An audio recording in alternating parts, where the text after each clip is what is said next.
आज हम बात करेंगे सीजीएल टायर 2 के पेपर के बारे में। जो इंग्लिश का सेक्शन था, ये पेपर हुआ था 27 अगस्त को 2016 में। ये शिफ्ट 3 है। तो हमारा पहला क्वेश्चन है जिसमें हमें सिनोनिम ढूंढना है। तो हमारा पहला वर्ड है पैनेसिया। पैनेसिया का मतलब होता है रामबाण या फिर अचूक, जो कि मतलब एक बार में इफेक्टिव हो। तो इसके लिए हमारे पास जो ऑप्शन दिए गए हैं उसमें है, पहला है प्रेज। प्रेज का मतलब होता है बेसिकली किसी की तारीफ़ करना, किसी की प्रशंसा करना।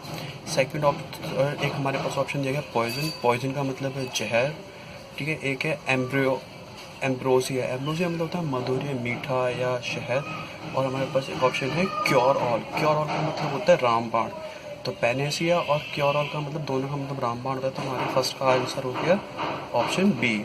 उसका सेकंड हमारे पास जो क्वेश्चन है उसमें हमें अपोजिट मीनिंग ढूंढना है, ठीक है। और हमारा क्वेश्चन वर्ड है डिटेस्ट। डिटेस्ट मतलब होता है घृणा करना, ठीक है, किसी से ईर्ष्या करना। तो उसके जो हमारे पास ऑप्शन है, पहला है डिनाउंस। डिनाउंस मतलब होता है दोषी। सेकंड है इग्नोर। इग्नोर मतलब होता है किसी को इग्नोर करना, किसी को अनदेखा कर देना। ऑप्शन सी है हमारे पास एडोर। एडोर मतलब होता है किसी को पूजना, किसी को पसंद करना। तो डिटेस्ट का उल्टा हो जाएगा, वो हमारा एडोर। एडोर मतलब किसी को पसंद करना या फिर किसी को सराहना। और हमारे पास जो लास्ट ऑप्शन है वो है कैस्टिगेट। कैस्टिगेट का मतलब होता है किसी को फटकारना, डांटना, ठीक है। तो इसमें लिए हमारे पास सबसे जो अप्रोप्रिएट ऑप्शन होगा वो हमारे पास सी, एडोर, मतलब किसी को पूजना या किसी को पसंद करना। उसके बाद हमारे पास क्वेश्चंस आए हैं फिलर्स से। तो हमारे पास जो पहला क्वेश्चन है फिलर्स का उसमें है व्हाट आर डैश हॉलीडे। मतलब वो किसी एक छुट्टी के बारे में बात कर रहा है, जो कि उसने किसी छुट्टी कहीं पे एक वेकेशन बिताई है। तो उसमें जो हमारे पास ऑप्शंस हैं, पहला है मोमेंटस। मोमेंटस और एक वर्ड है मोमेंट्री। बेसिकली मोमेंटस और मोमेंट्री किसी एक क्षण के लिए होते हैं, मतलब किसी एक पर्टिकुलर मोमेंट के लिए। आप पूरी जब एक हॉलीडे के बारे में बात करें तो आप किसी क्षण की बात नहीं कर सकते, वो एक पूरा ही मेमोरेबल है। तो मोमेंटस मतलब होता है कोई आवश्यक चीज़ या कोई महत्वपूर्ण चीज़। तो कोई हॉलीडे को या ना तो महत्वपूर्ण चीज़ है और ना ही कोई एक क्षण की चीज़ है। तो इसलिए हमारे पास जो बाकी दो बचे ऑप्शन है वो एक मेमोरेबल मतलब यादगार, और एक है इमोर्टल। इमोर्टल मतलब था अमर या दिव्य। तो हमारे भी कभी भी वेकेशन अमर तो होगी नहीं, तो हमारे पास ऑप्शन क्या बचता है, मेमोरेबल, जो कि हमारा सही ऑप्शन भी है, ठीक है। उसके बाद हमारे पास अगला क्वेश्चन है जो कि फिलर से ही है। उसमें है many important projects have reached the final stage of dash. जितने भी जो ज़रूरी प्रोजेक्ट्स थे वो सारे पहुंच चुके हैं फाइनल स्टेज ऑफ किसके। तो पहला है अकम्पलिशमेंट, सेकंड है इनिशिएशन, थर्ड है रेजोल्यूशन और फोर्थ है इम्प्लीमेंटेशन। अकम्पलिशमेंट मतलब पूर्ण करना होता है, ठीक है। इनिशिएशन मतलब किसी चीज़ को शुरू करना, रेजोल्यूशन मतलब कोई संकल्प या फिर प्रस्ताव देना, और इम्प्लीमेंटेशन होता है किसी चीज़ को अमल में लाना। तो प्रोजेक्ट क्या होता है, अमल में लाए जाते हैं। हाँ, अगर यहाँ पे इम्प्लीमेंटेशन नहीं होता तब जो सेकंड बेस्ट अप्रोप्रिएट ऑप्शन होता है वो होता है अकम्पलिशमेंट। पर इसके लिए हमारे पास जो सबसे अप्रोप्रिएट ऑप्शन होगा वो होगा इम्प्लीमेंटेशन, ठीक है। उसके बाद है जो थर्ड फिलर है वो है डैश यू लिव लॉन्ग। तो क्या डैश में यू में लिव लॉन्ग।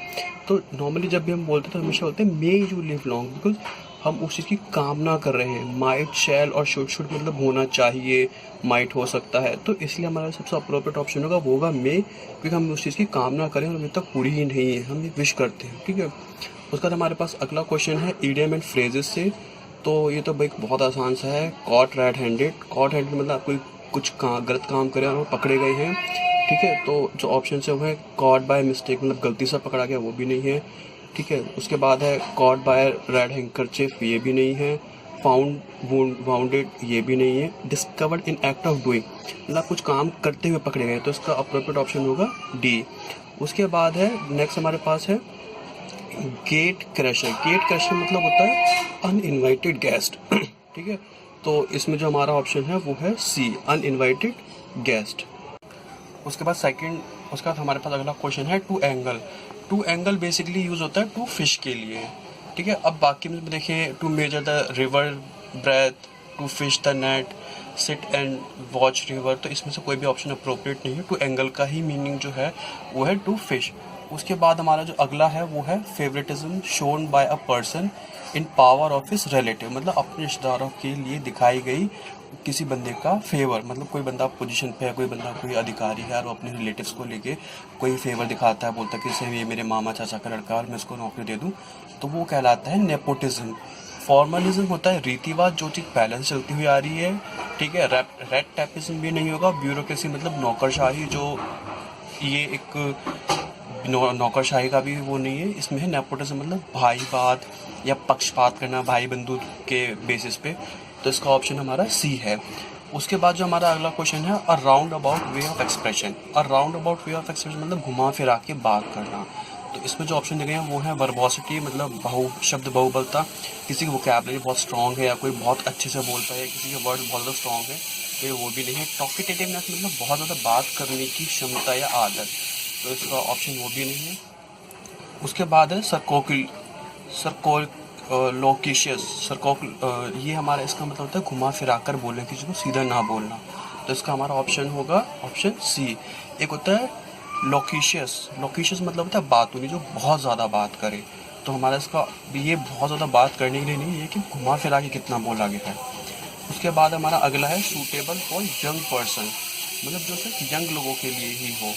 तो यूथफुल मतलब जवान होता है, ये कुछ ठीक नहीं है इसके अकॉर्डिंग, ठीक है। उसके बाद है प्योरल मतलब होता है बचकाना, एडोसेंट मतलब भी बचकाना होता है, और है और जुवेनियल मतलब किशोर मतलब जो जवान, किशोर या जवान या फिर जो यंग लोगों का जो होता है। उसके बाद है each self is a unique and therefore can not be compare. ये एक हमें जो अंडरलाइन वाला पार्ट है उसमें देखना है कि क्या ये अप्रोप्रिएट है या नहीं, या फिर इसको हम चेंज कर सकते हैं। तो उसमें बोल रहे हैं each self is unique and therefore can not be compare, मतलब हर एक कोई अपने आप से यूनिक है और उसको कंपेयर नहीं किया जा सकता। तो इसका जो ऑप्शन होगा वो होगा इनकम्पेरेबल, बिकॉज इनकम्पेरेबल और can not be compared it's like same thing. Non comparable कुछ ठीक नहीं है, इनकम्पेरेबली तो हम किसी चीज़ को अलग ही सेंस में हो जाएगा, और नो चेंज भी नहीं। इसमें हमारा जो ऑप्शन होगा इनकम्पेरेबल, मतलब जब दो लोगों को कंपेयर ना किया जा सके। उसके बाद लास्ट क्वेश्चन है shall I sit between you and you at the corner concert, मतलब क्या मैं तुम्हारे बिटवीन बीच में बैठ सकता हूँ कॉन्सर्ट के, ये कुछ ठीक नहीं है। इसमें हमारे पास ऑप्शन दिए गए हैं बिसाइड, बिसाइड्स, नेक्स्ट और नो चेंज। तो नेक्स्ट तो मतलब ही नहीं बनता इसका, ठीक है। बिसाइड्स मतलब होता है के अलावा, जो ये वाला बिसाइड्स है एस वाला, इसका मतलब है के अलावा। और जो ये BESID है, बिसाइड मतलब होता है किसी चीज़ के पास, ठीक है। तो इसमें जो ऑप्शन होगा हमारा होगा किसी चीज़ के पास। तो ये थे CGL प्री के क्वेश्चंस थे जो इंग्लिश के सेक्शन से लिए गए थे। Hope you guys like this.